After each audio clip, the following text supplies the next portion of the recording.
radio et digital. Good Morning Business.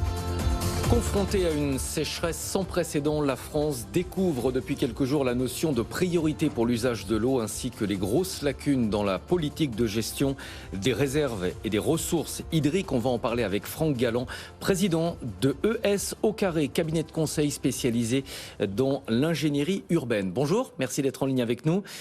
La France avait déjà connu des périodes de sécheresse, mais est-ce qu'on peut dire que la situation de cet été est la pire qu'on ait jamais connue en matière de ressources hydriques? Alors, c'est la pire depuis 1959, avec un déficit pluviométrique sur le seul mois de juillet de 88%.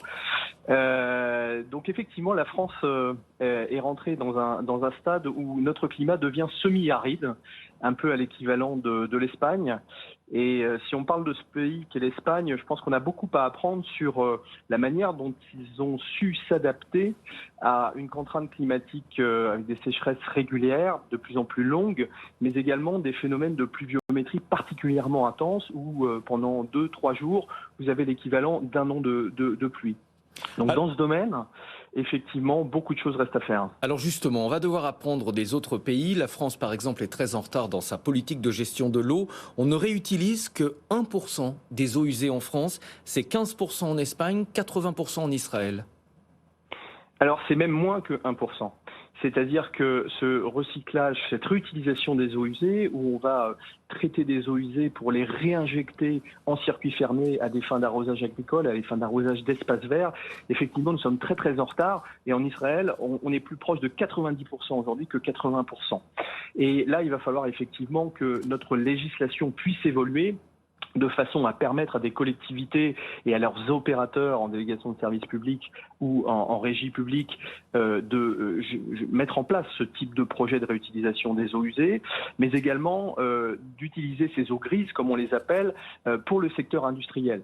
Je suis très intéressé de voir qu'aux États-Unis, par exemple, les data centers, qui sont des grands consommateurs d'eau, il faut le savoir, pour refroidir leurs centres serveurs, eh bien, commencent à intégrer cette problématique de réutilisation des eaux usées. C'est par exemple Google à Douglas en Géorgie ou Infomart à San José en Californie.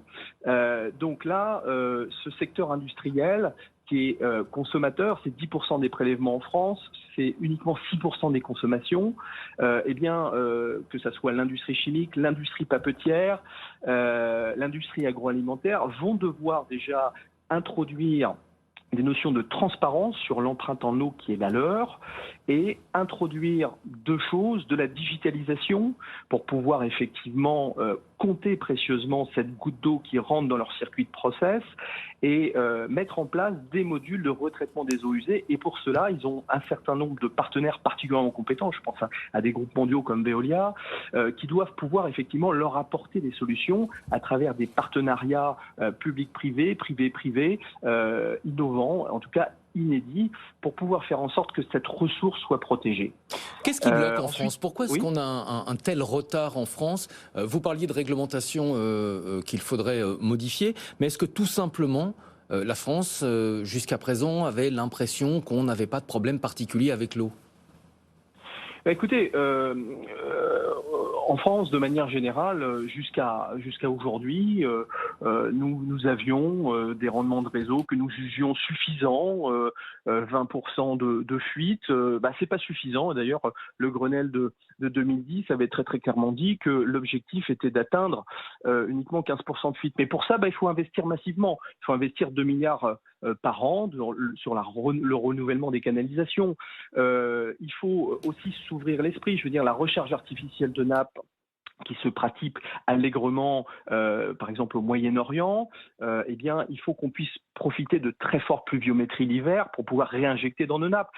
Un certain nombre de modèles montrent qu'à horizon 10-20 ans, on va perdre 20 à 30% de disponibilité sur nos eaux souterraines et entre 10 à 20% de débit de nos rivières. Donc il va falloir à l'évidence que nos techniciens, nos ingénieurs puissent travailler grâce à une législation favorable. Et là, l'Europe va nous y aider puisque l'Europe incite à la réutilisation des eaux usées, par exemple. Et il va falloir qu'on retrouve l'esprit de nos grands-parents. Si la Provence a de l'eau, c'est parce que en 1954, on a pu inaugurer la Société du Canal de Provence. Si le Languedoc-Roussillon l'Occitanie aujourd'hui a de l'eau, c'est parce qu'on a un grand groupe qui est Bassin Rhône-Languedoc. Si nous avons des centrales nucléaires et 70% de notre énergie vient du nucléaire, c'est parce qu'effectivement, on a eu une politique industrielle d'après-guerre et une politique gaullienne industrielle qui a permis ces grandes réalisations. Et donc, il faut qu'on retrouve cet esprit avec une vision, une stratégie gouvernementale pour doter la France d'infrastructures en eau adaptées aux 20-30 prochaines années. Et aujourd'hui, très clairement, ce n'est pas le cas. J'en veux pour preuve, nous n'avons aucune station de dessalement. Aujourd'hui, vous avez une ville comme Barcelone, revenons à l'Espagne, voilà, qui est alimentée à raison de 200 000 m3 par jour par une station de dessalement. Et quand cette station de dessalement a eu du retard en 2004, il a fallu qu'on amène de l'eau traitée depuis Marseille à travers des barges pour alimenter en eau Barcelone. Donc on voit bien que les décisions politiques, les financements qui ne sont pas pris aujourd'hui, eh bien on devra subir dans des années très proches, et on le subit déjà cette année, avec des conflits d'usage, avec une agriculture qui souffre énormément, avec des villes, des communes, en milieu rural en particulier, qui se voient dans l'obligation d'adopter des stratégies d'ultime secours en eau, avec du citernage, avec de l'eau en bouteille.